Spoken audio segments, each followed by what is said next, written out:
Assalomu alaykum, hurmatli televizor ko'rguvchilar. Yaxshimsizlar? Dunyo qurultiyi Tor televiziyasining kunlik xabarlar programmasiga hammanglar xush kelibsizlar. Men İftihar Abdurashid. Bugun payshanba.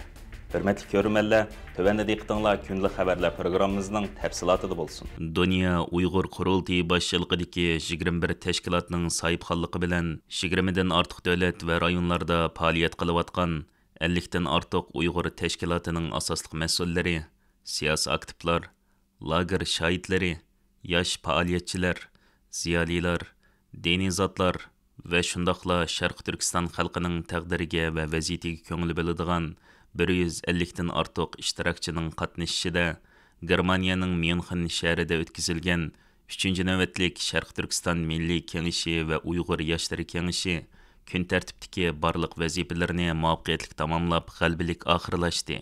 Bu qıtımqı Milli Kengiş və Yaşlar Kengişi Xitay hökumətinin künsiri küçəyətqan çegra halqıgan bastırış siyasəti və şiddet bilan elib beriyotqan tətir təşviqatı bilan Şərq Türkistandakı vəhşilikni aqlashqa urinayotqan bir paytga to'g'ri keldi. Bu kengash birlik, qayta o'ylanish va strategiyalik planlarni muzokara qiladigan bir munbar bo'ldi.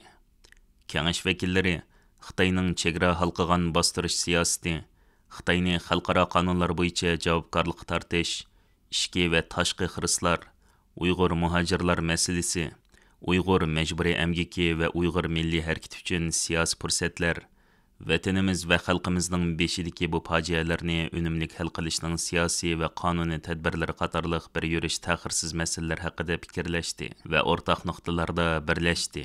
Bu munosabat bilan barliq kengash vakillarining o'rtaq irodasiga vakolatan mazkur xitobnoma e'lon qilindi. Sharq Turkistonning milliy mustaqilligini, egilik huquqini asliga keltirish, Şərq Türkistan davasının tüp nişanı ekanligidek təvrənməz prinsipini yana bir qatım jakarlaydı.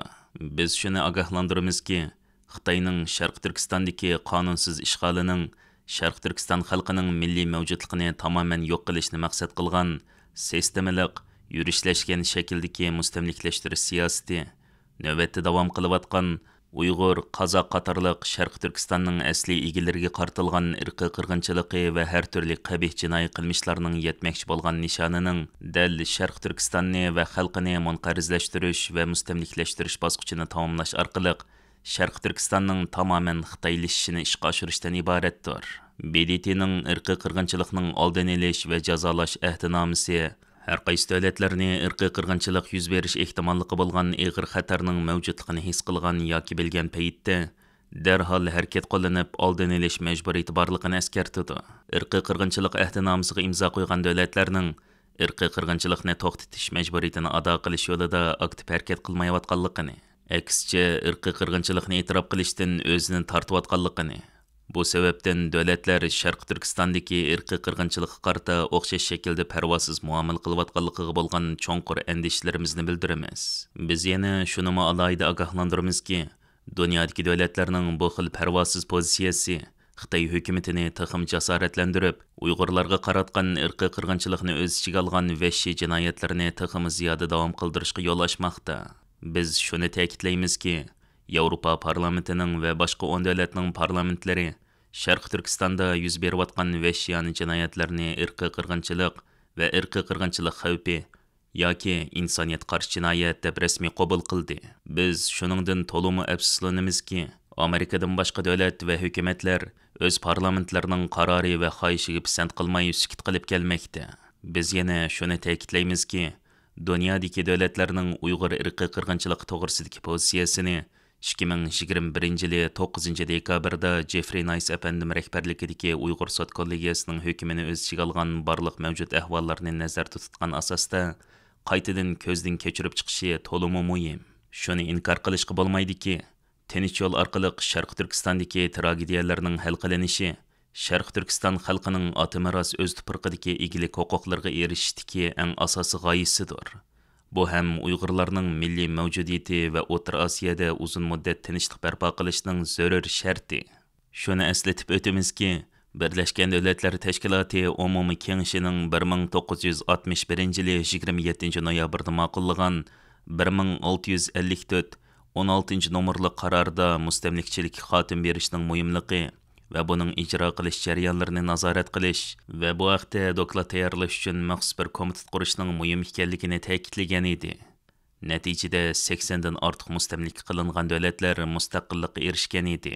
Shuni jakarlaymizki, Sharq Turkiston 1949-yili Sovet ittifoqining bevosita yordam bilan Xitoy Xalq Jumhuriyati tarafidan qonunsiz besib olingandan keyin Sharq Turkistonning mustamlika qilingan zamin ekanligini, avtonomiya va'dasi bilan va dunyo miqyosida soxta tashviqot elib berish orqali unumli holda pardozlaganligini, shu vajidan Sharq Turkiston xalqining o'z taqdirini o'zi belgilash orqali egilik huquqini qaytarib olish haqqi cho'qim xalqaro jamiyatning muhim kun tartiblaridan bo'lishi kerak. Sharq Turkiston Milliy Kengashi va Uyg'ur yoshlari kengashi birinchi Sharq Turkiston xalqini Xitoy Kompartiyasining Uyg'ur va boshqa turk xalqlariga qaratgan jinoyatlarga qarshi turish irodasida qat'iy tavranmaslikka chaqiriq qiladi. Ikkinchi, Xitoy hukumatining barliq jazo lagerlarini, atalmish qayta tarbiyalash markazlarini darhol taqab, barliq tutqunlarni shartsiz qo'yib berishi va ziyonkashlik uchirg'uvchilarga xalqaro kishilik huquq va insonparvarlik qonuni bo'yicha to'lam to'lashini talab qilamiz. Uchinchi, barliq turk va musulmon davlatlarini Xitoyning Sharq Turkistonda ilib berayotgan irqiy qirg'inchiligiga qarta hushyor bo'lishga va keskin turishga, diniy va milliy mas'uliyatlarni ado qilishga, siyosiy, iqtisodiy va diplomatik manfaatlar uchun bu jinoyatlarga ko'z yummaslikqa, Sharq Turkistondagi irqiy qirg'inchilikning hargizmi Amerika boshchiligidagi g'arb dunyosining strategik suiqasd o'yini emasligini, balki necha millionlagan yo'q qilib etilgan, o'ltirilgan, jazo lagerlariga qamalganlarning Sharq Turkistondagi musulmon xalq ekanligini, 16 mingdan ortiq masjidlarning vayron qilinganligini hamda butun dunyodagi musulmonlarning o'rtaq muqaddasi bo'lgan Qur'oni Karimning qonunsizlashtirilganligi va ko'ydirilganligini to'nib etishga da'vat qiladi. 4. Demokratik davlatlarni, jumladan Yevropa ittifoqiga a'zo davlatlar, Amerika, Angliya, Kanada, Avstraliya, Yangi Zelandiya, Yaponiya hamda Janubiy yarimshar davlatlarini irqiy qirg'inchilik ahdnomasiga uyg'un shaklda Sharq Turkistonda ilib berilayotgan irqiy qirg'inchilikni e'tirof qilishga chaqiriq qiladi. Bu jinoyatlarni faqatla inson haqlari dafsanchiligi deyish, bu vahshiyliklarni tasvirlash uchun to'liq ojizlik qiladi. Jinoiy javobgarlik tortishga to'salg'i bo'ladi. Sharq Turkistondagi millionlagan xalqni davomli xatar ichida qoldiradi. Uyg'ur sud kollegiyasi va Birlashgan Davlatlar Tashkiloti inson haqlari oliy komissarligining 2022 yildagi doklad orqali jazmlashtirilgan bu qilmishlarni irqiy qirg'inchilik deb rasmiy e'tirof qilishning vaqti yetib keldi. 5. BDT Xavfsizlik Kengashi va BDT Umumiy Kengashining Uyg'ur irqiy qirg'inchilik masalasini ayrim holda Xalqarалық jinoiy ishlar sudi va Xalqaro adliya divoniga tekshirishga yo'llashini jiddiy talab qilamiz. 6. Sharq Turkistonda ishlab chiqarilayotgan paxta, pomidor, kuntaxta, elektronik mahsulotlar, konchilik, beliqchilik va energiya qatorliq muhim ishlab chiqarish sohalarida Uyg'ur va boshqa xalqlarning majbur emgak silinayotganligini jiddiy ta'kidlaymiz. Davlatlik va xalqaro qonunlarda o'p-ochiq cheklangan bo'lishiga qaramasdan, buningga aloqador tog'dak dalil isbotlarning keng ko'lamda tarqalishiga qaramasdan, bu mahsulotlar dunyo bozorida sotilishga davom qilyotidi. Chet ellardagi Uyg'ur jamoati bu jinoyatlarga o'rtoq bo'lganlarga qarshi qonuniy harakat qo'llanadiganligini qayta ifodalaydi. 7. Barliq demokratik davlatlaridan surgundagi Uyg'ur xalqi bilan bir safda turib, ularning o'z milliy, diniy va madaniy kimligini saqlab qolish va ilgari surish yo'lidagi tirishchanligiga aktiv yordam berishni tamanni qiladi. Bu Uyg'urlarning o'z e'tiqodini erkin ifodalash va shu bo'yicha yashash huquqini qo'g'dash, madaniy meroslarni qo'g'dash va ijtimoiy kimligini saqlab qolishni o'z ichiga oladi. Buningdan sirt, bu davlatlarni Uyg'urlar tashkillagan madaniy faoliyatlar, ma'rif programmalari va davom qilayotgan kishilik huquq dafsanchiligini bildirish uchun qilayotgan harakatlarini moliya jihatdan yordam berishga chaqiramiz. Shuningdek, demokratik davlatlar Xitoyning bargan siri kuchayib berayotgan chegara halqigan bostirish orqali Uyg'urlarning ovozini bo'g'ib, faoliyatlarini bostirib va vahimalik kechirmishlarini so'zlashdan to'sish urinishlaridan qo'g'dash uchun keskin harakatga o'tish kerak.